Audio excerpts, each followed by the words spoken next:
Apakah mungkin jenius dalam robotics, jenius dalam artificial intelligence, jenius dalam roket ruang angkasa, Pak Dayat, Elon Musk ini bisa mengubah politics of the state dalam soal anggaran dan efisiensi kerja? Karena pemerintah Eropa yang paling Ini Eropa iri ya bagaimana?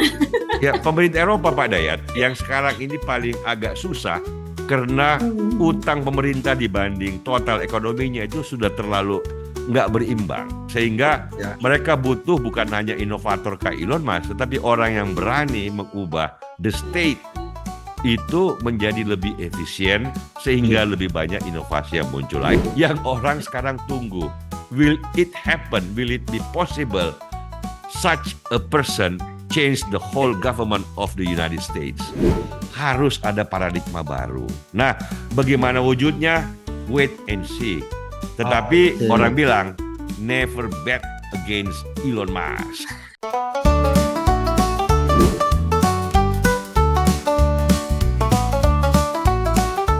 Halo everybody, jumpa lagi bersama kami di Padepokan Gunung Salak Freedom Institute.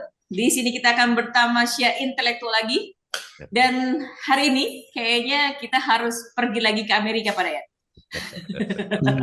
Ini ada tokoh yang sangat fenomenal, the richest man in the world, Elon Musk nih udah ditunjuk sama presiden terpilihnya Amerika Donald Trump menjadi salah satu, bisa dibilang menteri nggak tuh ya Bang Celia? Ya, Di setara Department of ya tidak Government resmi sebagai menteri, tetapi kira-kira setingkat menteri, tetapi bukan itu yang paling penting. Yang paling penting hubungannya dengan keluarga Donald Trump sekarang sangat dekat.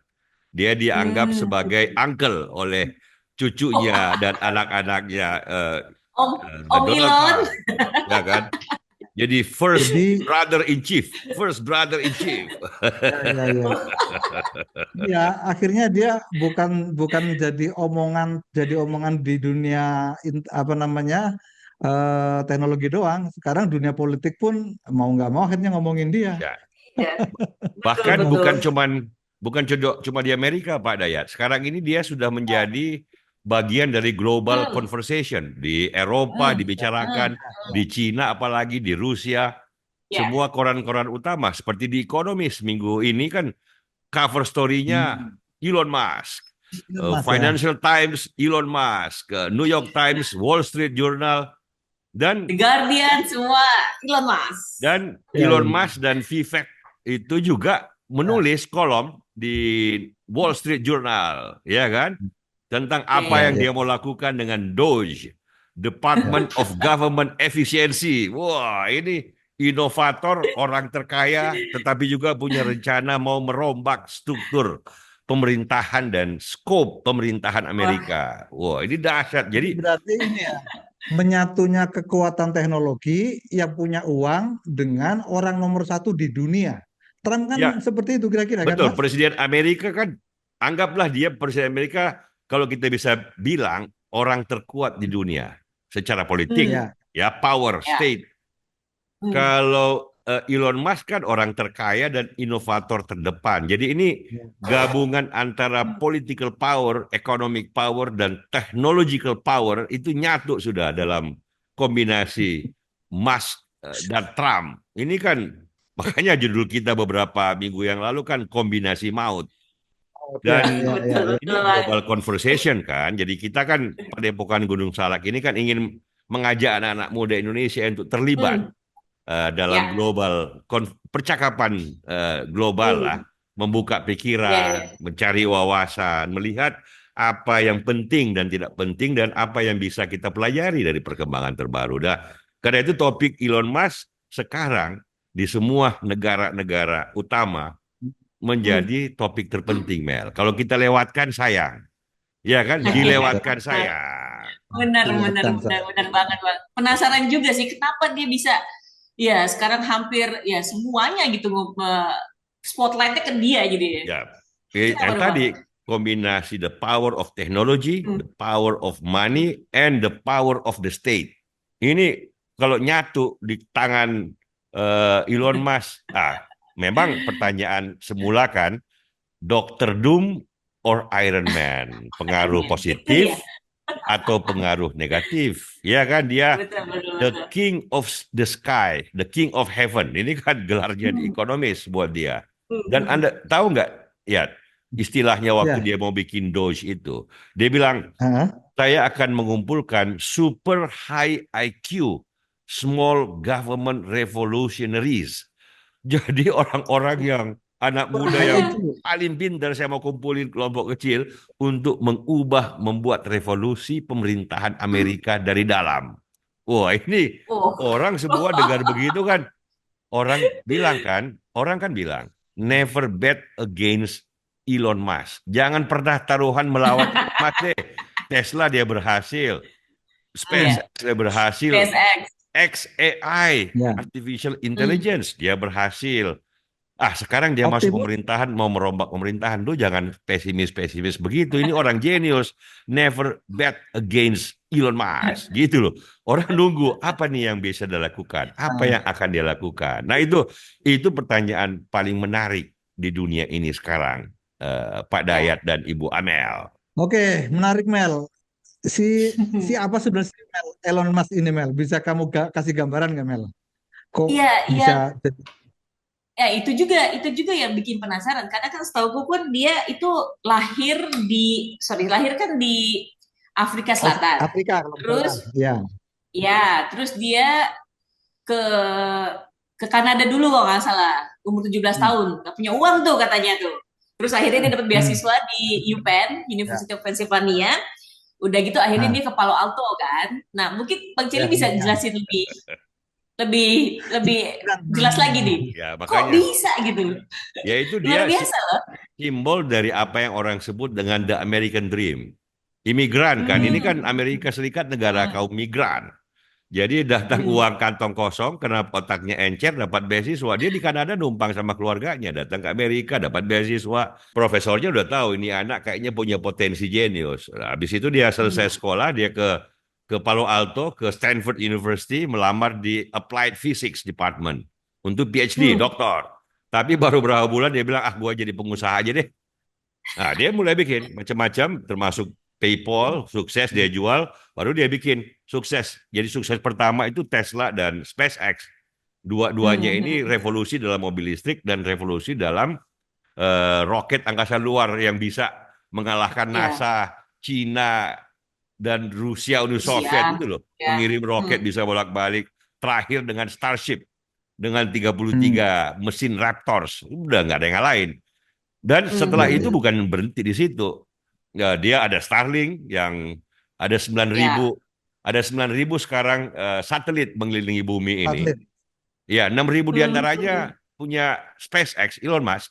Karena dia Hmm. bisa kirim bolak-balik kan, jadi efisiensi dan cost Ya. pengiriman satelit sebelum ada Elon Musk, sebelum ada SpaceX, kurang lebih 4 sampai 5 triliun rupiah sekali ngirim satelit gitu loh. Sekarang kalau Palapa Hmm. misalnya kita kirim, itu kan mahal banget. Sekarang nggak ada 1 triliun. Karena mereka bisa Hmm. efisien. Jadi nggak ada yang lain. Ya, betul. Hmm. Kemudian Hmm. ada selain itu dia bikin macam-macam. Ada robotics, Optimus kan. Ya, Eh, Ya, betul. ya. kan? Ada Neuralink. Itu Dia mau coba lumayan. nih Nah, bagaimana Neuralink juga benar. otak Nah, manusia dipasangin tuh ya. dengan Hmm. chips. Yang terakhir Hmm. itu Bel, artificial intelligence. Teknologi terdepan AI. sekarang kan AI, artificial Ya. intelligence. Ya, betul. Nah, dia orang pertama yang membiayain Open AI yang jadi GPT ChatGPT itu ya. itu loh yang sekarang Hmm. dipakai anak muda Hmm. untuk bikin paper kuliah itu. ChatGPT yang kamu cari Ya, penggantinya ya, ya. Google Search lah yang lebih canggih gitu. Ah, Tapi dia Ya, kan benar. bertengkar dengan temennya yang menjadi founder juga. Akhirnya dia Hmm. bikin sendiri Hmm. namanya XAI. Sekarang Ya. valuasi sudah 50-60 miliar dolar. Jadi ini orang jenius, Mel. Kreatif Iya, jenius yang menurut semua orang sekarang, dialah orang terdepan dalam dunia inovasi dan teknologi. Dulu ada Thomas Alva Edison, listrik, ada Alexander Graham Bell. Sekarang orang Hmm. bicara Elon Musk. Nah, sebelum Elon Musk memang di Silicon Valley, Palo Alto itu simbolnya adalah Steve Jobs, foundernya Yes. Apple yang kita Apple. pakai itu loh, Hmm. iPhone. Itu Hmm. personal computer kan diciptakan oleh dan Hmm. teman-temannya segenerasi ya, Bill Gates segala Hmm. macam. Tetapi sekarang semuanya ada Jeff Bezos, macam-macam lewat lah. Sekarang Elon Musk. Nah, dan dia karena sukses semuanya itu Mel, kekayaannya dalam sebulan terakhir setelah Trump menang, kan waktu sebelum Trump menang, dia sudah paling kaya. Itu 260 miliar dolar. Sekarang saya cek pagi ini, sudah naik saham Tesla, naik saham SpaceX, naik saham XAI, kekayaannya udah 330 miliar dolar. Bisa itu nggak berapa itu Pak Dayat? Berapa itu ya? Berapa itu? Berapa triliun itu? Nah, kalau nilai kurs rupiah sekarang 5.500 triliun. APBN pemerintah kita kan 3.000 triliun sekian. Jadi hampir 2 kali APBN. Jadi kalau dia mau, ya belum tentu dia mau Pak Dayat, Bu Amel. Kalau dia mau, dia bisa hampir 1 tahun lah nanggung APBN Indonesia. Pak Dayat nggak perlu bayar pajak, Amel nggak perlu bayar pajak. Toh dia masih punya sisa uang 2.000 triliun, masih banyak. 2.000 triliun. Ya, tapi kan kita nggak perlu. Kita nggak perlu. Iya, berarti Bang, dia udah untung banyak setelah dia endorse Trump ya. Waktu itu kan dia nyumbang sekitar 130 juta dolar. Ya, totalnya kalau nggak salah 200 juta dolar, jadi 3 triliun lah. Tapi kemudian setelah itu kekayaannya bertambah 1.000 triliun lebih lah. Jadi dia invest dikit, untung banyak. Kira-kira. Orang jenius, Mel. Orang jenius. Nah, untungnya nggak main-main. Penguasa langit, penguasa bumi. Penguasa langit, penguasa bumi. Dari segi itu Pak Dayat, dari segi itu ya, dari segi itu saja, sebagai orang terkaya, belum pernah sepanjang sejarah manusia dengan modal dan uang, ada orang mencapai kekayaan lebih 300 miliar dolar. 5.000 triliun. Sejak John Rockefeller, Henry Ford, ya ini Amerika ya. Kalau dulu di Eropa kan ada Lorenzo de Medici, ada Fugger, ada Rothschild. Digabung jadi satu mereka, tidak ada yang bisa mencapai 2/3 hartanya yang sekarang oleh Elon Musk. Nah, hebatnya lagi si Elon Musk ini, dia itu tidak peduli dengan uang. Dalam pengertian, hidupnya sangat amat sederhana. Iya kan, saya kemarin kan sudah bilang bahwa saya pernah lihat di Boca Chica dia meluncurkan tempat dia Starship itu, dia tidur di trailer aja, di truk tempat tidur itu. Kemudian di Tesla dia tidur di sofa, nggak ada kantornya, itu di Hawthorne tempat kantornya SpaceX, itu dia di kubikel aja itu. Dia tidak menikmati kemewahan as such. Dia menikmati invention, dia menikmati breakthrough, dia menikmati passion sebagai penemu. Itu kalau dia kerja, dia moksa. Tahu nggak moksa Pak Dayat? Dia menghilang dalam dunia kreatif. Dia nggak peduli dengan materi. Ya, ini kenapa dia hebat. Bukan karena dia punya banyak uang, tetapi justru dia hebat, inovatif, karena itu uang ikut di belakangnya. Nah itulah Elon Musk. Nah sekarang Pak Dayat, Bu Amel, orang kayak gitu masuk di Gedung Putih, ngasih nasihat. Iya kan? Orang kayak gini, best friend presiden. Ya, best friend in chief, ya kan? Uncle Elon, cucunya Trump bilang ini sudah dipanggil Uncle Elon. Kalau di Mar-a-Lago itu, Florida itu kan di apa namanya tempatnya Trump itu, dia dipanggil Uncle Elon. Kayaknya Mas, coba lebih fokus ke ini Mas, pengaruh politik domestik di Amerika Mas, tentang masuknya Elon Musk ke dalam dunia politik ini Mas. Kalau pengaruh domestiknya memang jangan lupa satu fakta Pak Dayat, bahwa Amerika itu negara terkaya dan terkuat di dunia. Jadi pemerintahannya itu punya anggaran yang terbesar dibanding negara manapun ya. Pemerintah federal Amerika itu anggarannya 7 triliun US dollar ya. Kalau kekayaan total GDP Indonesia kan cuma 1 triliun, dan anggaran kita, pemerintah kita kan 100 kali lipat lebih kecil dibanding anggaran pemerintah Amerika Serikat. Jadi besar sekali. Nah, ini yang Elon Musk akan ubah, menghemat 2 triliun, bukan menjadikan 2 triliun. Tetapi kan 2/3 anggaran pemerintah itu ya untuk pensiun, social security, Medicaid, menanggung orang dengan biaya sosial pemerintah itu loh. Jadi apa yang dia mau lakukan adalah dia mau deregulasi. Dia mau mengefisiensikan pemerintah yang begitu besar, dia bilang. Jangan lupa, ini pemerintah terbesar dan terkuat di dunia yang dia mau efisienkan. Nah, tidak salah orang kemudian bertanya, mungkin nggak dia mengulang cerita Ronald Reagan? Ini presiden yang sangat terkenal pada dekade 80-an yang mengalahkan Uni Soviet. Bisa nggak dia mengulang cerita sukses Margaret Thatcher di Inggris? Mengubah ekonomi Inggris yang berorientasi lebih banyak peran negara menjadi lebih sehat karena privatisasi, karena deregulasi. Nah, ini banyak orang skeptis, tetapi seskeptis apapun majalah seperti The Economist, ini majalah terbaik di dunia, Pak Dayat, itu berkata bahwa give him a fair chance.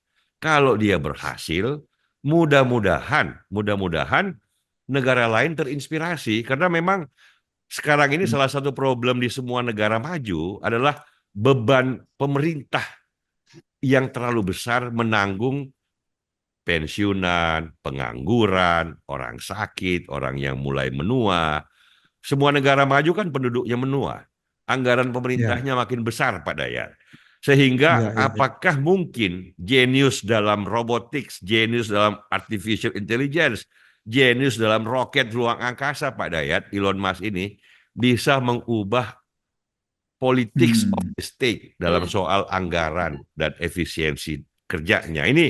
Ini bala ada penulis di Financial Times bilang, sebenarnya jangan di Amerika dong Elon Musk, ke Eropa dong, pemerintah Eropa lah.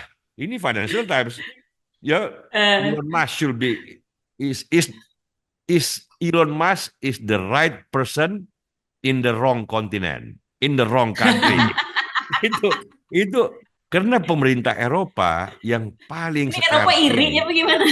Ya, pemerintah Eropa, Pak Dayat, yang sekarang ini paling agak susah karena utang pemerintah dibanding total ekonominya itu sudah terlalu nggak berimbang. Sehingga mereka butuh bukan hanya inovator kayak Elon Musk, tetapi orang yang berani mengubah the state itu menjadi lebih efisien sehingga lebih banyak inovasi yang muncul. Nah, itu domestiknya Pak Dayat yang orang sekarang tunggu. Will it happen? Will it be possible? Such a person change the whole government of the United States. The eagle. Ini jangan-jangan Elon Musk abis ini buka bisnis baru nih, konsultan. Ya, tapi yang akan paling terdampak apa, Mas? Kenapa? Ketika bicara efisiensi itu, kira-kira di Amerika sendiri yang akan paling terdampak dari efisiensi itu sektor atau person mana gitu. Yang jelas yang nggak bisa diubahkan biaya sosial menanggung orang tua, biaya kesehatan, biaya pertahanan, defense itu kan mengambil porsi yang lumayan 800 miliar dolar dari 7 triliun US dollar. Jadi yang bisa diubah itu sebenarnya porsi anggarannya cuma 20%. Tetapi bukan itu yang penting, Pak Dayat. Yang penting adalah ada satu kehendak baru. Ya kayak Ronald Reagan sekian puluh tahun yang lalu, kayak Margaret Thatcher. Ada satu kehendak baru untuk melihat dengan mata terbuka dan lapang dada bahwa persoalan beban pemerintah terhadap realitas perkembangan baru di masyarakat itu harus ada paradigma baru. Nah, bagaimana wujudnya? Wait and see. Tetapi orang bilang, never bet against Elon Musk. Nah, gitu loh. Nah, gitu yang orang sekarang ini kan itu tuh yang jadi itu. Kalau domestiknya itu, Pak Dayat, kira-kira. Oke, Bang Celi, sekarang kita dampaknya si fenomenal ini di luar Amerika. Ini gimana nih soal nanti hubungannya Amerika sama Cina? Karena apalagi ada perang tarif, apakah ada dampaknya seorang Elon Musk yang udah jadi best friend-nya presiden terpilih nih? Ada masukan-masukan apa nih kira-kira? Bisa nggak dia beri masukan pada Trump? Ini juga dimensi yang tidak kalah menariknya, bahkan mungkin lebih penting lagi, Mel. Karena kan sekarang ini dua superpower dunia lah ya. Amerika satu, yang satu Cina, the rising star of international politics and economics kan. Nah, kan orang khawatir bahwa dengan retorika Trump ini hubungannya menajam antara Xi Jinping dengan Donald Trump gitu loh. Ya. Tahu sendiri kan ngomongnya, mulutnya Ya. Donald Trump kan bocor semua tuh. Jadi orang takut khawatir bahwa tanpa sadar dua superpower ini, ya, masalah Taiwan barangkali, masalah tarif barangkali, hubungannya menajam dan semua negara ini kan di dunia ini dagang sama Cina, dagang sama Amerika, semua akan rugi dengan suasana yang panas itu gitu. Nah, karena itu orang berharap bahwa Elon Musk nih bisa menjadi jembatan emas bagi Xi Jinping dan Donald Trump. Tahu kenapa? Karena perusahaan terutama Tesla itu pabrik terbesarnya, Tesla mobil listrik itu pabrik terbesarnya itu di Shanghai, selain yang di Amerika, dan pekerjaannya kan juga puluhan ribu gitu, dan dia dapat kredit, dapat kemudahan dari pemerintah Cina, dia disayang oleh pemerintah Cina gitu, karena gelombang. Karena Elon Musk lah membuka pabrik Tesla ya di Shanghai, jadi perusahaan-perusahaan mobil listrik di Cina kayak mendapat gelombang baru. Sekarang kan di jalan-jalan di Jakarta tuh banyak pakai Wuling tuh, BYD. Kalau nggak ada Tesla bikin di Cina, Wuling sama BYD itu nggak ada yang kita nikmatin karena tidak ada yang memberi the first impetus of the electric vehicles di China gitu. Jadi Cina, pemerintahnya sangat berterima kasih kepada Elon Musk. Sama dengan mereka terima kasih pada iPhone sama Steve Jobs, karena dengan adanya iPhone pabrik bikin besar di Cina, perusahaan-perusahaan yang kita itu loh, yang iPhone Huawei itu Cina ya. itu loh, Huawei segala macam jadi ikut berkembang. Nah, karena itu orang bilang, oh jangan-jangan di belakang layar Elon Musk bisa, karena kepentingannya kan, Elon Musk kan sangat berkepentingan dengan suksesnya ekonomi Cina juga gitu, karena asetnya, tapi juga hubungan baiknya.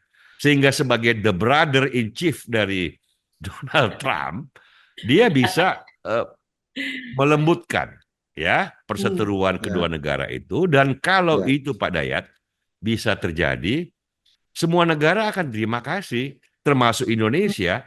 Indonesia ini dagang terbesarnya dengan Cina. Pak Dayat, ada 100 miliar dolar nih kita pertukarkan ekspor import dengan Cina. Sehingga kalau Cina dan Amerika bisa tumbuh sebagai dinamo ekonomi dunia yang bersahabat, semua negara tepuk tangan. Nah, kalau itu terjadi, barangkali itu salah satu jasa besar Elon Musk berikutnya. Itu juga yang banyak orang bilang mungkin apa enggak ya Elon Musk seperti itu. Kalau saya nggak tahu, jangan-jangan ternyata dia bisa. Dan kalau dia bisa, dia bukan cuma the king of heaven, ya kan? Dia bisa juga jadi the king of the earth, gitu loh.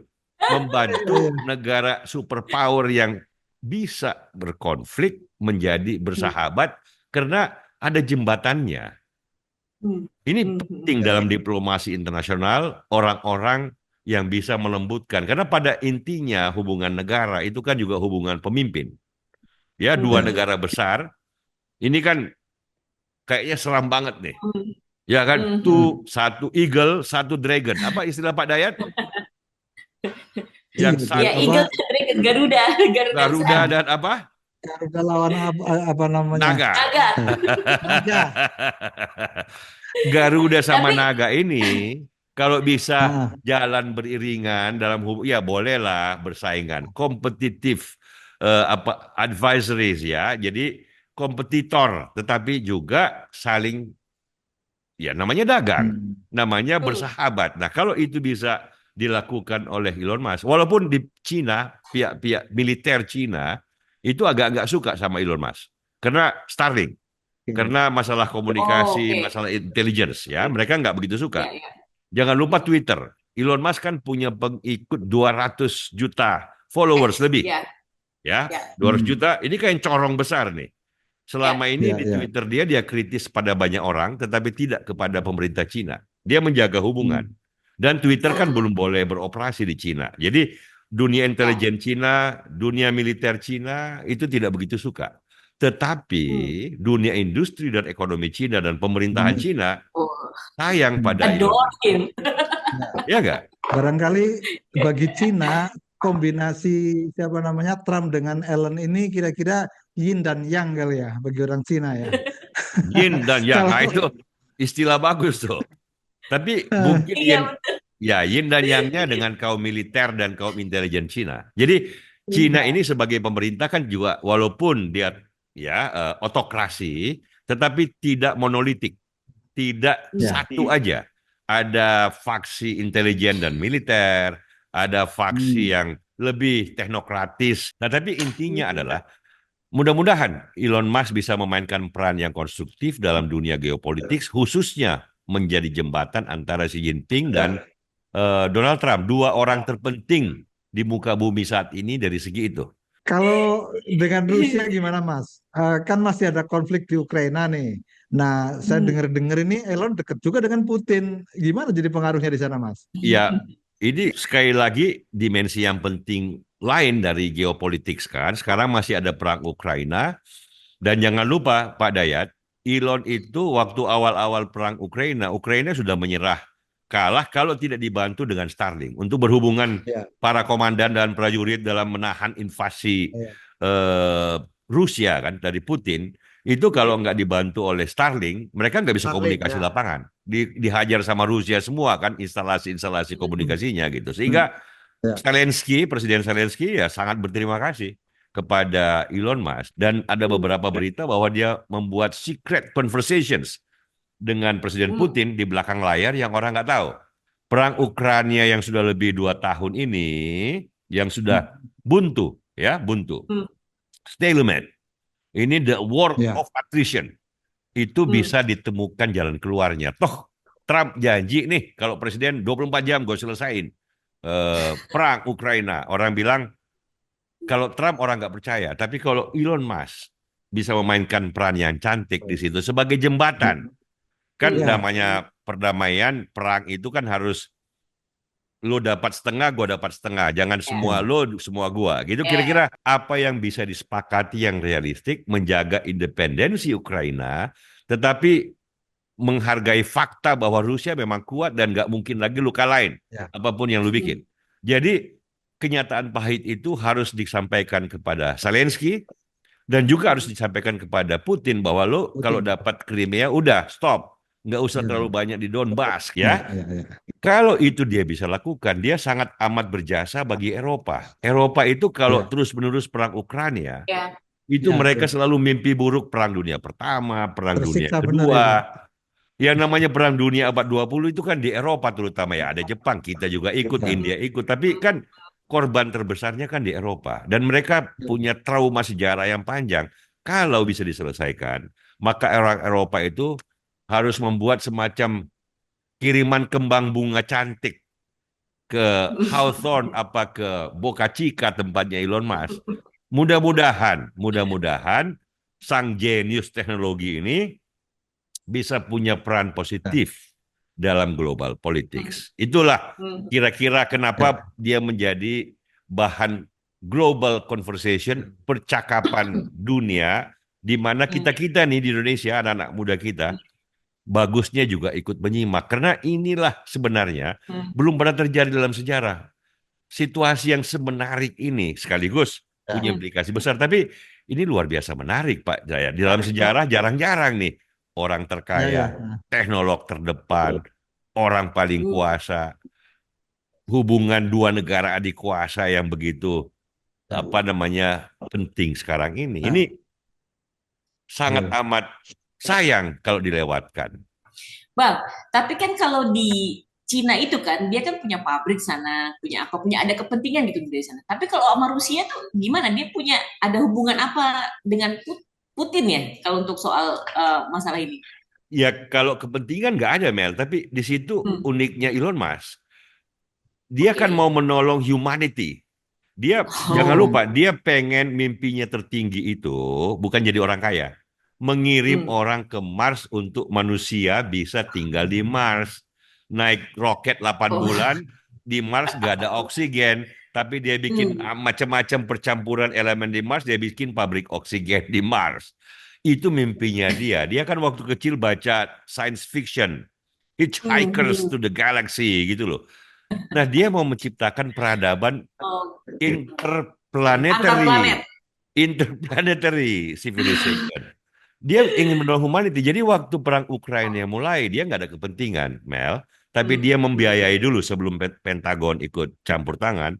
Dia membiayai dulu, dia menolong dulu Zelensky dan Ukraina untuk Starlink itu lu pakai deh gratis supaya lu bisa nahan invasi Cina, invasi Rusia gitu loh. Jadi Oh. tidak ada pabrik di Ukraina, Mel. Tidak ada pabrik di Rusia. Tetapi dia ya orangnya kayak gini, ini orang nyentrik, orang agak nyeniman dikit tapi pinternya minta ampun. Maunya apa? I want to help humanity. Saya mau menolong manusia di muka bumi ini. Ini kita bersyukur dong ada orang kayak gini gitu loh. Ya emang agak-agak lain tapi luar biasa ini agak lain. Ini yang saya bilang, di antara semua orang yang pernah jadi nomor satu terkaya di dunia sepanjang sejarah, mulai dari keluarga Fugger, Lorenzo de Medici, Rothschild, Rockefeller, JP Morgan, Henry Ford.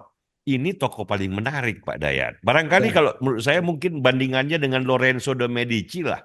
Dia patronnya Botticelli, patronnya Leonardo da Vinci, patronnya Machiavelli. Ini kira-kira bandingannya cuma di kepala saya sekarang nih. Lorenzo de Medici. Tapi itu kan sudah ratusan tahun yang lalu. Ini hidup di zaman kita ya. Jadi kita kalau nggak mengikuti apa sepak terjangnya, kita rugi banget. Very unique in history. Very unique. Menarik, dan Ellen ini sebagai orang kaya bukan cuma charity gitu ya, tapi dia terlibat langsung, dia apa namanya ya terjun gitu. Dia ini cawe-cawe dalam pengertian yang ideal. Cawe-cawe yang benar-benar hatinya terlibat dan motifnya memang dia paling senang menemukan sesuatu. Dia paling senang kalau dia ngutak-utik roketnya. Itu kan Starship tuh. Itu kan roket tidak pesanan orang lain yang bikin tuh. Namanya Raptor dan sebelumnya lagi Merlin. Itu dia dan insinyurnya ikut membikin langsung di pabriknya sendiri. Jadi itu kebahagiaan dia tertinggi, Mel. Bukan mencari uang. Itu bukan dapat kekuasaan. Dia beli Twitter kan bukan mau berkuasa.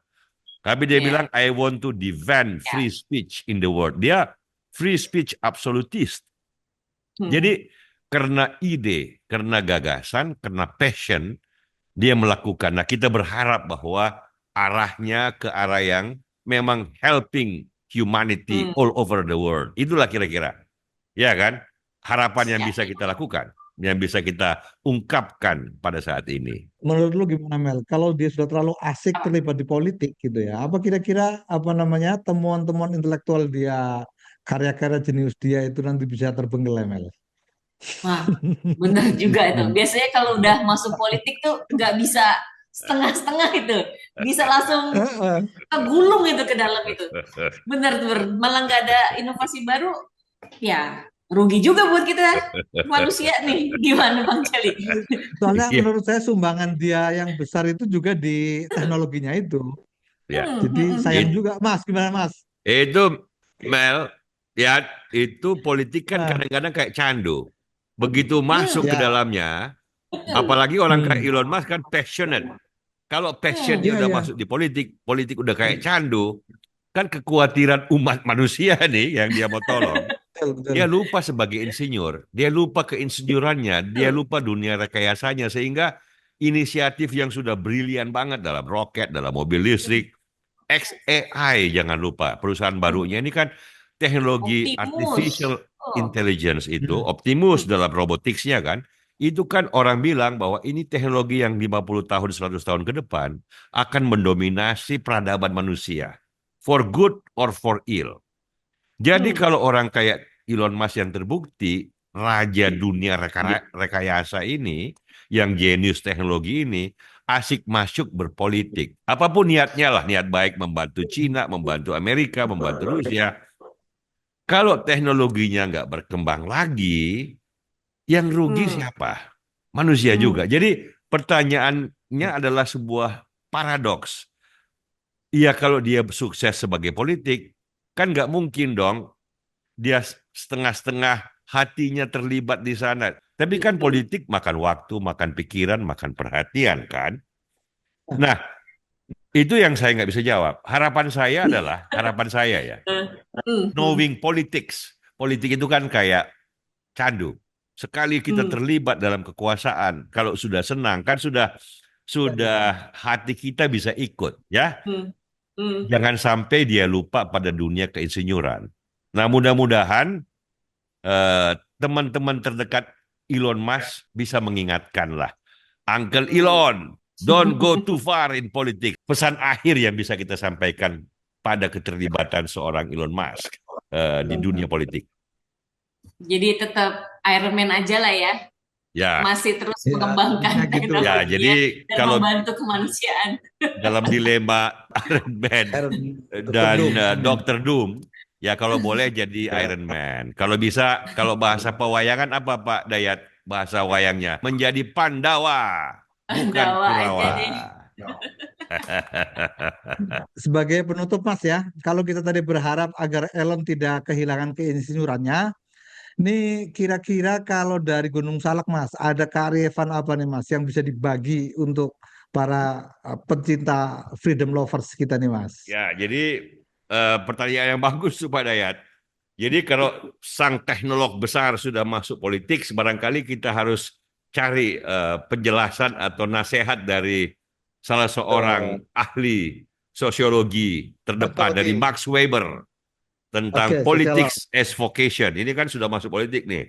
Jadi Max Weber ada dua tipe manusia dalam politik dengan etik tertentu. Yang satu the ethics of conviction. Jadi orang yang yakin banget di puncak gunung moralitas gitu, pengen membantu manusia. Bagi Max Weber ini agak berbahaya nih, karena dia kayak garis lurus gitu, kayak pendakwah yang linear, yang akan memaksakan orang untuk berbuat baik, memaksakan di garis bawahi ya. Kalau etik yang kedua, tipe manusia yang kedua itu ethics of responsibility. Karena politik ini kan ada hitam dan putih, ada realitas yang buruk, ada yang baik. Sehingga menciptakan kebaikan, menolong banyak orang, harus berhadapan kadang-kadang dengan realitas yang tidak menyenangkan. Tetapi dia mampu bersikap pragmatis dalam mencapai kebaikan. Nah ini mudah-mudahan teknik-teknik teknologi Elon Musk kalau diterapkan dalam dunia politik, dia mampu menyesuaikan diri dengan tuntutan praktis politik. Kita doakan semoga dia berhasil. Mudah-mudahan dia berhasil, Pak Dayat. Ya, tapi benar Mbak, aku nih dapat quotes dari Elon Musk ini juga agak relate nih. Aku bacain boleh nggak? Oke. Ya. Nah, Elon Musk dia pernah bilang nih, when something is important enough, you do it, even if the odds are not in your favor. Oke, terima kasih Bang Jerry dan Pak Dayat, dan juga terima kasih kepada teman-teman Freedom yang sudah ikut Tamasya di Padepokan Gunung Salak Freedom Institute hari ini. Jangan lupa nantikan kami di episode-episode selanjutnya. Dan juga jangan lupa mampir ke Perpustakaan Freedom Institute. Ini koleksi bukunya banyak banget, tempatnya asik banget, dan yang paling penting gratis. Nah, gratisnya penting tuh. Gratis dan kosi, gratis dan kosi. Gratis dan kosi tempatnya. Sudah ada di Google Maps, di Pinpoint, ketik aja Perpustakaan Freedom, itu udah muncul di Wisma Bakri 1, Jalan R. Rasuna Said, Jakarta Selatan. Oke, kalau gitu sampai jumpa lagi. Bye-bye.